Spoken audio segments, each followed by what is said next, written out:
Thank you. Walking out is always such a trip at these things.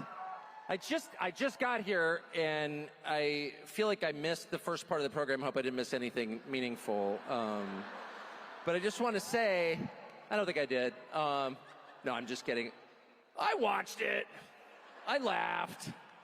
That kind of bitter, sardonic laugh that emerges from you when, like, Upside Down World arrives.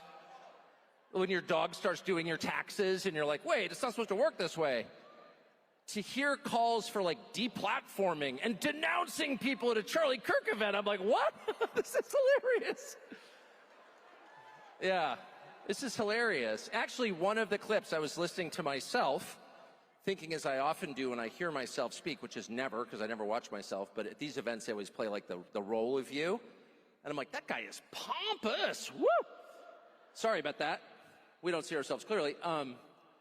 But the prediction that, at some point when Republicans took power again, which I did everything I could, to help, and really felt that was important. I still think, I was right.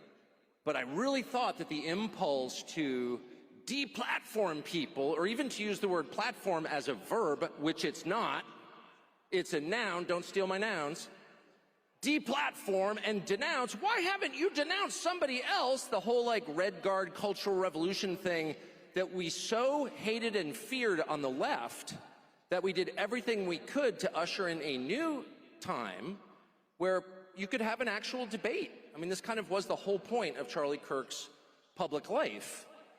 And I think that he died for it. I really believe that.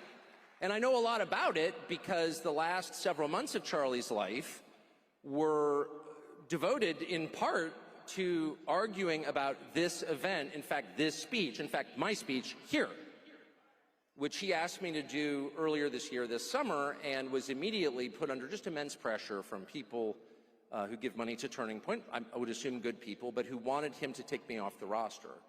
And this has all become public, and the whole thing is so sad that I never talk about it, except to say Charlie stood firm in his often stated and deeply held belief that people should be able to debate, and that if you have something valid to say, if you're telling the truth, you ought to be able to explain it calmly and in detail to people who don't agree with you, and that you shouldn't immediately resort to shut up racist.